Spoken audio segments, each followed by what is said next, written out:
தீபம் அகர்பத்தி ஒரு தெய்வீக அனுபவம். பக்தி கிளிட்ஸ் நேயர்களுக்கு அடியேன் உங்கள் சிவயோகி சிவசக்திமான் சுவாமிகள் வணக்கத்தை தெரிவித்துக் கொள்கிறேன். மகளாமுகி சம்பேந்தும் தன்னோ தேவி பிரஜோதயாத். இந்த பதிவுல பராபவ வருட தமிழ் புத்தாண்டு பலன்கள். இந்த வருடத்துடைய பேர் பராபவ வருடம் என்று சொல்லப்படுகிறது. இந்த வருடத்திலே நடக்கக்கூடிய விஷயங்கள் எல்லாமே சரி சமமா நடக்கும். எல்லோருக்கும் கிடைக்க வேண்டியது கிடைக்கும். நல்ல விஷயங்கள் நடக்கும்.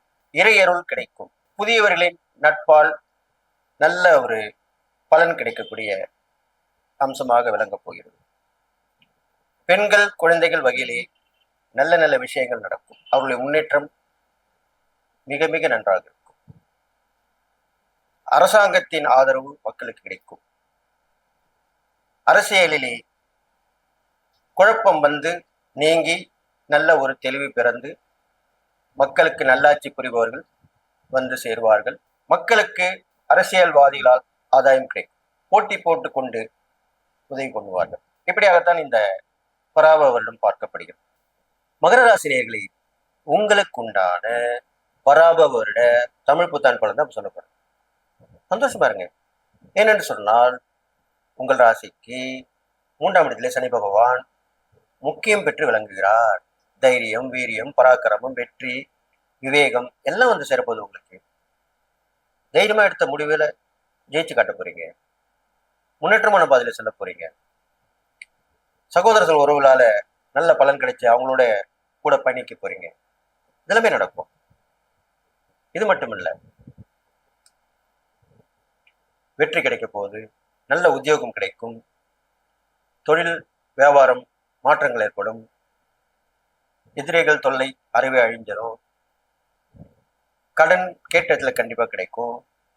கடன் வாங்கி கடன் கொடுத்து பிரச்சனை தீர்த்துருவீங்க. எதிர்ப்புகள் விலகும். நிலைமை நடக்கும். பஞ்சாயத்து மூலமாக எல்லாம் தீர்க்கப்படும். பொதுவாக மகராசிக்காரங்களே அவங்க மற்றவங்க பஞ்சாயத்து பண்ணுவாங்க. ஆனா அவங்களுக்கு யாருக்கும் பண்ண மாட்டாங்க. ஆனா இப்போ உள்ள காலகட்டங்கள் உங்களுக்கும் பஞ்சாயத்து பண்ணி உங்க பிரச்சனையும் தீர்த்து வைப்பாங்க. புரிஞ்சுட்டீங்களா? இதுதான் நடக்க போகுது. பங்குதாரர்கள், கூட்டு தொழில் பண்றவங்க எல்லாமே நல்ல லாபங்களை அனுபவிக்க போறீங்க. பயணங்கள் அடிக்கடி அதிகமாகும். அதுல வெளியூர் பயணம் சூப்பரா இருக்கும். அடிக்கடி பயணம் போயிட்டே இருக்கு. பயணங்கள் மூலமா தொழில் பண்றாங்க இல்லையா, வியாபாரம் பண்றாங்கல்ல, அவங்களுக்கு ஏற்ற காலம் இது. அவ்வளவுதான். கடைசியாக ஒரு 2, 3, 4 வருடங்கள் மாதங்கள் பார்க்கும் பொழுது கொஞ்சம் கவனமா இருக்கும். யாருடைய அந்த பிரச்சனை வச்சுக்கூடாது. நம்ம வேலை பண்ணிட்டு இருக்கோம். அதிகமா பேச்சை குறைச்சிக்கணும். இதெல்லாம் பண்ணிட்டு வரணும். இங்க செய்யக்கூடிய இறைப்பறிகள் பார்க்கும்பொழுது மகர ராசிக்காரர்களுக்கு பார்த்தீங்கன்னா சனி பகவான் தான் உங்களுடைய ராசியாதிபதி. சனி பகவானுக்கு சிவபெருமானையும் பரிகாரம் சொல்லலாம், பெருமாளையும் பரிகாரத்துக்கு சொல்லலாம், ஆஞ்சநேயரையும் பரிகாரத்துக்கு சொல்லலாம், விநாயக பெருமானும் பரிகாரத்துக்கு சொல்லலாம். செவ்வாய்க்கிழமையிலே அருகம்புல் வைத்து தேங்காய் எடுத்து விநாயகருக்கு அர்ச்சனை செய்து வர வேண்டும். சனிக்கிழமையிலே காலையிலே பெருமாள் கோயில் சென்று துளசியால் அர்ச்சனை செய்து வழிபட்டு வரலாம். மாலையிலே சிவபெருமான் கோயில் சென்று தீபம் போட்டு சிவபெருமானுக்கு அர்ச்சனை செய்து வரலாம். சனிக்கிழமைகளிலே சனி பகவானுக்கு அர்ச்சனை செய்து வரலாம். மாற்றுத்திறனாளிகளுக்கு உதவிகள் பண்ணிட்டு வரலாம். இதெல்லாம் தொடர்ந்து பண்ணிட்டு வரணும். ஒரு கை கால் இல்லாதவங்களுக்கு தான் ரொம்ப விசேஷம். மாற்றுத்திறனாலாம் எல்லா வகையிலுமே மாற்றுத்திறனாளி தான். இருந்தாலும் கை கால், அதுல பெருமா கால் கட்டை வச்சு நடப்பாங்க இல்லையா, கால் ஒரு கால் இல்லை 2 கால் இல்லாதவங்க, அவங்களுக்கு பண்றது அவ்வளவு விசேஷம்.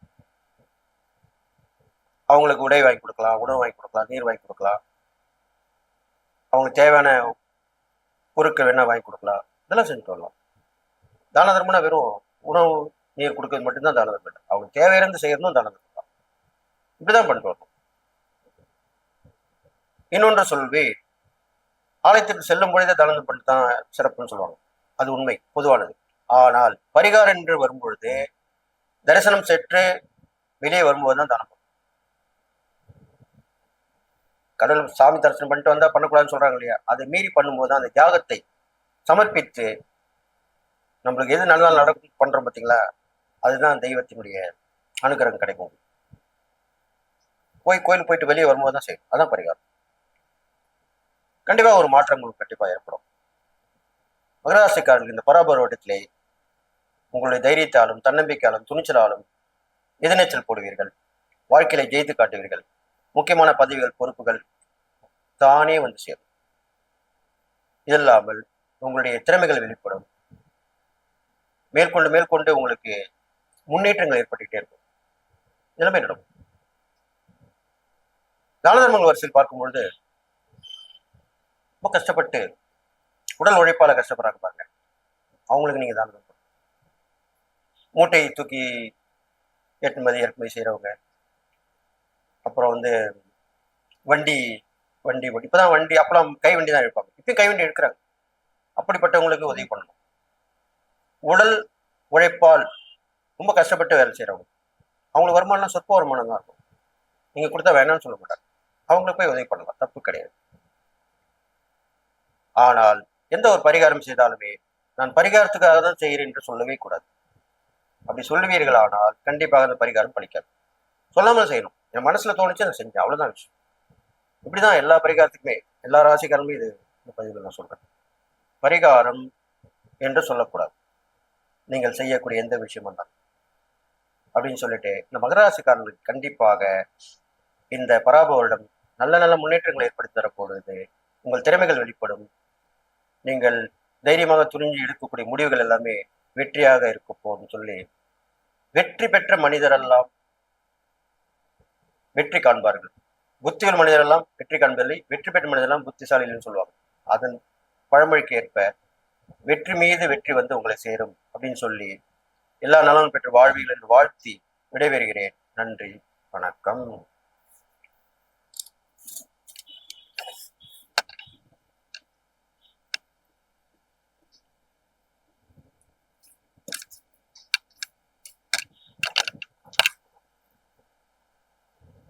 கும்பராசி நேயர்களே, உங்களுக்கு உண்டான பராபவ வருட தமிழ் புத்தாண்டு பலன் தான் இப்ப சொல்ல போறேன். கும்பராசிக்காரன் பாத்தீங்கன்னாக்கா, பாதசனி, 7 சனியில பாதசனி உங்க ராசி விட்டு சனி பகவான் போயிட்டார். அது ரொம்ப நல்ல விஷயம். 2ல போயிட்டாரே, என்ன நடக்கும், ஏன் நடக்கும்? ஒன்றும் நடக்காது, கவலைப்படாது. வரக்கூடிய வருமானங்கள் வந்து சேரும். குடும்பத்தில் உள்ள அமைதி, குடும்பத்தில் அமைதி நிலவும். சொந்த பந்தங்களால் ஆதரவு அனுசரணையா இருப்பாங்க. கல்வியில எல்லாம் முன்னேற்றம் ஏற்படும். எல்லாமே நடக்கும். அது இல்லாமல் நல்லா கேட்டுங்க, உங்க கும்பராசியில் பிறந்தவங்களுக்கு திறமைகள் இருக்கும், ஆனா வெளிப்படுத்த முடியாம இருக்கும். அதெல்லாமே இப்ப வெளிப்படுத்தக்கூடிய சூழ்நிலை வந்துடும். இந்த பராபவ இடத்துல குரு பகவானுடைய பயிற்சிகள் இருக்குது, 2 பயிற்சிகள் இருக்கு. அது மூலியமா நல்ல நடக்கும். அப்படிப்பட்ட விஷயங்கள் தான் உங்களுக்கு நடக்க போகுது.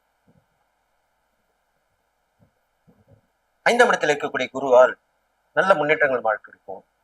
கும்பராசிகள் நினைத்த விஷயம் நடக்கும். எதிர்பார்த்த பதவிகள் பொறுப்புகள் தேடி வரும். வாய்ப்புகள் உருவாகி உங்களுக்கு ரொம்ப திக்குமுக்காடி சந்தோஷப்படுவீங்க. எதிர்பார்த்த விஷயங்கள் இல்லாம எதிர்பாராத விஷயங்கள் நடக்கும். அது உங்களுக்கு நடக்க போகும். கடன் பிரச்சனை தீர்ந்துடும். உடல் நோய் அகன்று போயிடும். சுறுசுறுப்பா இருப்பீங்க. ஆரோக்கியமா இருந்துருவீங்க. ஆரோக்கியமா ஆயிடுவீங்க. எதிர்கள் தொல்லை கண்டிப்பா போயிடும். கொஞ்சம் கொஞ்சம் இருந்தா அப்படியே கொஞ்சமா போயிடும். எப்படி கொஞ்சமா வந்ததோ அது மாதிரி கொஞ்சம் கொஞ்சமா போயிடும். இது கண்டிப்பா நடக்கும். இந்த வருட மத்திய முடிவு பாகத்துல பார்க்கும்பொழுது, குடும்பத்தை விட்டு பிரிந்து வந்து சேர்வார்கள். கணவனையும் சேர்வார்கள், குடும்பத்தை விட்டு பிரிஞ்சிருப்பாங்க. கும்பராசிக்காரங்களுக்கு உண்மையா நடந்த விஷயம். உங்க கிரக நிலை வச்சு பார்க்கணும். அவங்களே திரும்ப வந்து சேருவாங்க. அது தந்தையா இருக்கலாம், தாயா இருக்கலாம், மனைவியா இருக்கலாம், பிள்ளைகளா இருக்கலாம், யாரும் இருக்கலாம். அவங்க வந்து சேர்ந்துருவாங்க. இது கும்பராசிகள் கண்டிப்பா நடக்கும். அது இல்லாமல் உங்களுக்கு எல்லா விதமான சம்பத்தும் கிடைக்கும். சௌகரியமான வாழ்க்கை ஏற்படும். உங்க ராசிபதி சனி பகவான், அவரை வழங்கி சனிக்கிழமையில் வழிபட்டு வரலாம். மாற்றுத்திறனாளி உதவி பண்ணலாம். தான தர்மம் செய்து வரலாம். இது இல்லாமல் நல்லா கேட்டுக்கணும், கும்பராசிக்காரங்களுக்கு ரொம்ப துப்புரவு தொழிலாக பாருங்க, சுத்தத்தை பேணுறவங்க. 2வது ரொம்ப கஷ்டப்பட்டு ஜீவனம் வாழ்க்கையை ஓட்டுறவங்க. அவங்க செய்யக்கூடிய வேலை கீழ்த்தரமா இருக்கும், இழிவா இருக்கும். உதாரணம் சொல்லணும்னா, துப்புரவுனா இல்லை, எல்லாமே குப்பை வாரி போடுறது, கழிவறை சுத்தம் பண்ணுவது, இது மாதிரிலாம் இருக்கும். அவர்களுக்கு உதவி பண்ண வேண்டும். இது உங்களுக்கு சூட்சமான பரிகாரம். நம்மளையும் மதிச்சு நம்மளுக்கு உதவி பண்றாங்களே, ரொம்ப சந்தோஷம். அப்புறம் பாத்தீங்கன்னா அந்த தூய்மை பணியாளர் தான் சொல்றோம், அந்த துப்புரவு பணியாளர் அவங்கள போய் நல்லவங்களா இப்போ வெளிப்படுறாங்க, நல்லது பண்றாங்க, தொலைஞ்சு போனதை எடுத்து கண்டுபிடிச்சு கொடுக்குறாங்க, உரியவங்கிட்ட சேர்க்கறாங்க, அதுல பாராட்டு பரிசெல்லாம் பெறாங்க. நீங்க கண்டிப்பா பார்த்திருப்பீங்க, கேட்டிருப்பீங்க. அப்படிப்பட்டவர்கள் உதவி பண்ணுவாங்க, கண்டிப்பா நல்லது நடக்கும். அப்போ அது உங்களுக்கு இன்னும் அவங்களுக்கு நீங்க உதவி பண்ண பண்ண அவங்களுக்கு சரி நம்மளுக்கும் உதவி பண்ண ஆள் இருக்காங்க அப்படின்னு நம்பிக்கையோட வாழ்வாங்க. நம்பிக்கை தானே வாழ்க்கை. அது மாதிரி பண்ணிட்டு வந்தாலே உங்களுக்கு நல்ல விஷயம் நடக்கும்.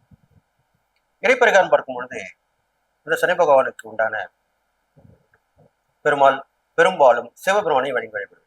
கும்பராசியில் பிறந்தவங்களுக்கு சிவபெருமானை வழிபடுவது. கும்பாபிஷேகம், பழமையான சிவன் கோயில் கும்பாபிஷேகம் நடக்கிற இடத்துல உங்களால் முடிந்த ஒரு அர்ப்பணிப்பு உதவி செய்யும்.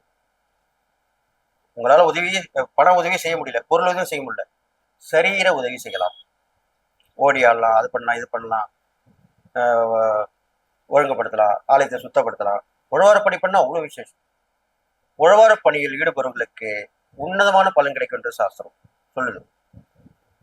இந்த உழவார பணி பண்ணவங்களுக்குலாம் நீண்ட கால நோய் விலகி இருக்கு, நீண்ட கால தடை விலகி இருக்கு, தாமதங்கள் விலகி இருக்கு, திருமண காரியம், புத்திர பாக்கியம் எல்லாமே ஏற்பட்டிருக்கு. இது அவங்கவுங்க அனுபவத்துல சொல்லி நான் கேட்டிருக்கேன், அதனாலதான் சொல்றேன். அதனால உழவார பணியை கண்டிப்பா நீங்க கும்பராசியில பிறந்தவங்க மேற்கொண்டு வரலாம். இது பண்ணீங்களா போதும். அடுத்ததாக உங்களுக்கு அக்கம் பக்கத்து வீட்டார்கள் அவங்களுடைய ஆதரவு கண்டிப்பா இப்போ வந்து சேரும் இந்த பரவல்.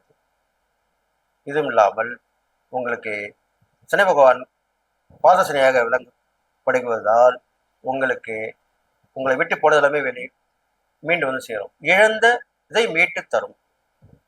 நம்ம விட்டு போயிருக்கோம் இல்லையா, அது பொன் பொருளா இருக்கலாம், நகை நட்டா இருக்கலாம், சொத்து பத்தா இருக்கலாம், எது வேணாலும் இருக்கலாம், எப்படி வேணாலும் இருக்கலாம், அதெல்லாமே வரும்.